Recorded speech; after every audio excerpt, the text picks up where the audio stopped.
"Are you sure?" the registrar asked one last time. She didn't answer. She gripped the pen until her knuckles went white. The fluorescent light above her buzzed faintly, like something dying. The room smelled of old paper and quiet judgment. Then she signed, Emma Whitfield, heiress to the Whitfield Group, daughter of one of the oldest fortunes in the state, had just married a man in worn-out boots and an oil-stained jacket. She heard the stifled laughter behind her, felt the weight of every gaze in that gray government office, pressing into the back of her neck like a thumbtack. She's lost her mind. Poor thing. What did they threaten her with? But then, just as the man beside her reached for the pen, every phone in the room began to vibrate at once. A tremor moved through the small crowd. People reached into pockets, glanced at screens, and their expressions shifted. Confusion. Disbelief. Alarm. The markets had moved. Something enormous had just happened in the financial world. A name obscured for a decade, buried beneath shell companies, and deliberately erased headlines had resurfaced. Emma did not look at her phone. She looked at the man beside her, at the calm set of his jaw, at the steadiness of his hand as he signed. He signed his name, Daniel Hayes, without hesitation, without theater, without even a flicker of expression. Then he capped the pen and set it down with perfect quietness. Emma didn't know it yet, but the man she had just been forced to marry was the reason every phone in that room was ringing. The Whitfield Group had been Emma's inheritance and her prison in equal measure. She had grown up understanding two things: that her family's name carried tremendous weight in this city, and that the price of carrying it was total obedience.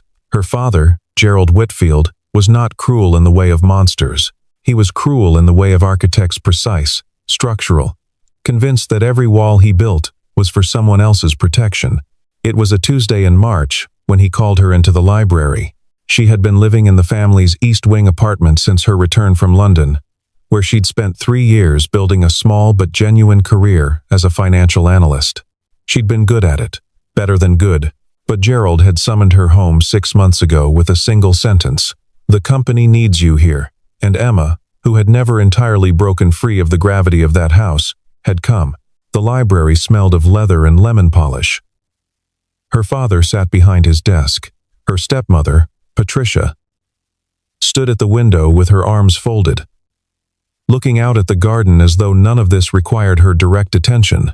Emma's uncle, her father's younger brother, Clifford, sat in the armchair in the corner, swirling a glass of something amber. "Sit down, Emma," her father said. She sat.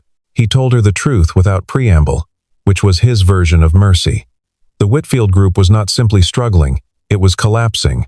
3 consecutive failed investments, a leveraged acquisition that had gone badly wrong, and a quiet but devastating withdrawal of a major institutional partner had left them exposed in a way that years of reputation could not paper over.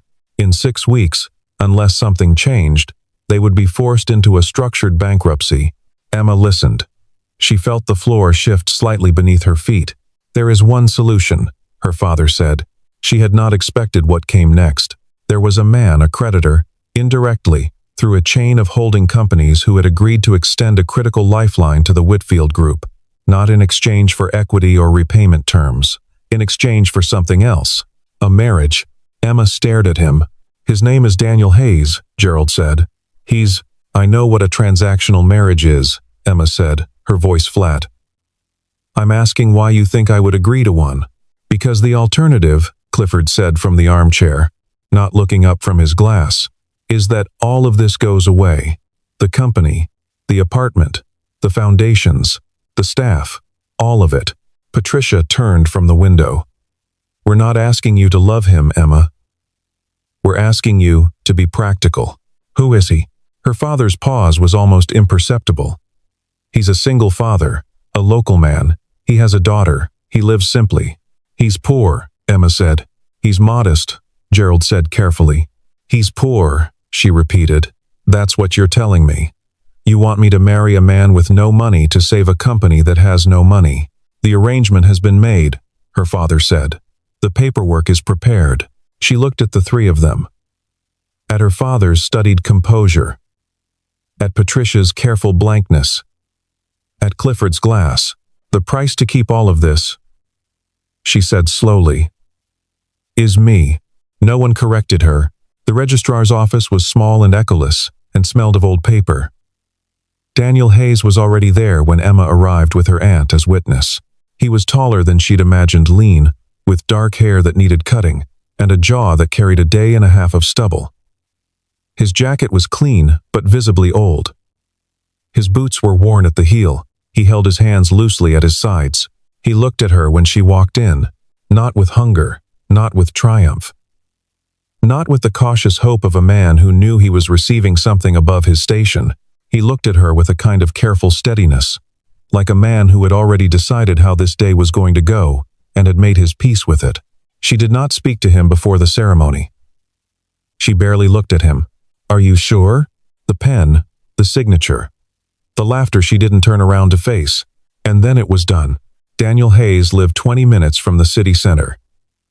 In a neighborhood that had once been working class, and was now in the ambiguous middle stage of someone else's gentrification. The houses were small, the trees were large and old. The street was quiet in the particular way of places where people actually lived their lives rather than performed them. His house was a 1940s craftsman bungalow with a green front door and a porch that sagged very slightly on the left. The garden was not manicured. A bicycle leaned against the side fence. Wind chimes made of driftwood and sea glass hung from the eave of the porch roof. Emma stood at the front gate with her single rolling suitcase she had packed as though for a 2-week trip, because she had not allowed herself to think beyond that, and looked at the house for a long moment. Daniel unlocked the front door and held it open. She walked in. The inside was small and without pretension. The ceilings were low. The floors were original hardwood, worn to a warm honey color.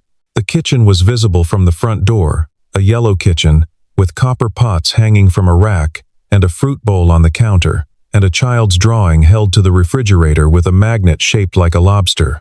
It was clean. That was the first thing Emma